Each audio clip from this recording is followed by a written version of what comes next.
Oras ng pagluluto mga kastrong, happy Sunday. Halo-halong gulay mga kastrong. At meron tayo ditong bunga ng malunggay. Pritong galunggong mga kastrong, pamprito yan. At meron tayo nilulutong 4 na pirasong paksiw na galunggong mga kastrong. Diba? Yan mga kastrong, paksiw na galunggong yan mga kastrong. Diba? Sarap.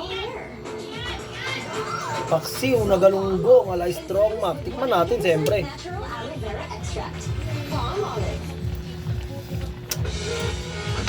Sarap mga kastrong.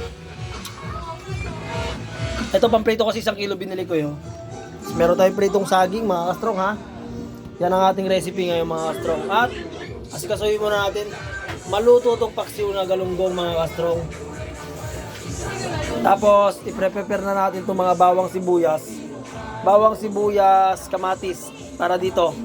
Tapos ito, madali lang, simple lang yan, basic lang yan, prito lang yan mga kastrong. Ito, takpan muna natin to. Tapos, ininext kasi natin dyan mga kastrong yung gulay. Iwain ko na itong mga bawang sibuyas, kamatis. Ito mga kastrong, i-slice natin to. Tapos, pag na-slice to mga kastrong, first may kutsilyo, yan. Pag na-slice na natin yung mga kastrong, igigisa natin pagkaluto nun. Igigisa natin to mga kastrong. Balikan natin mamaya yan. Mga kastrong, ito na. Gisa na tayo ng bawang para dun sa gulay.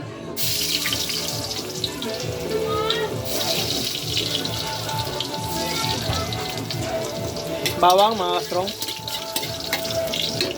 Tapos, sunod natin yung sibuyas.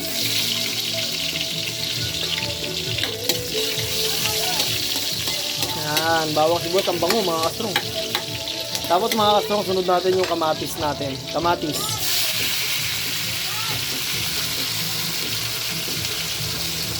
Palabatin lang natin yung pinaka ng kamatis mga kastrong.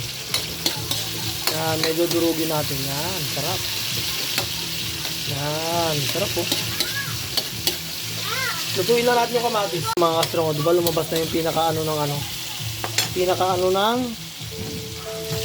kamatis, lagay na po natin yung bunga ng malunggay. Yan. Lutuin lang po natin muna sandali yung bunga ng malunggay mga kastrong. Yan.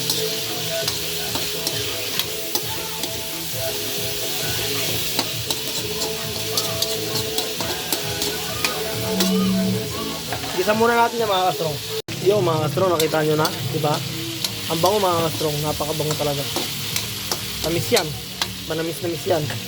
Tapos lagyan natin ng kamote.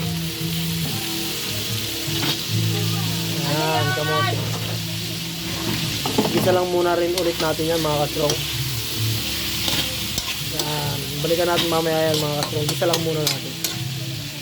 Mga kastrong, nagisa na natin yan. Yan, diba? Rinig nyo naman mga kastrong ang pagkakagisa niya. Lagay na po natin to, 20 pesos. Yun. Lagyan natin ng all-in-one Maggi Magic Sarap. Nagawa ng Maggi. Yan, magpapasarap sa ating lutuin mga kastrong. Ang all-in-one Maggi Magic Sarap.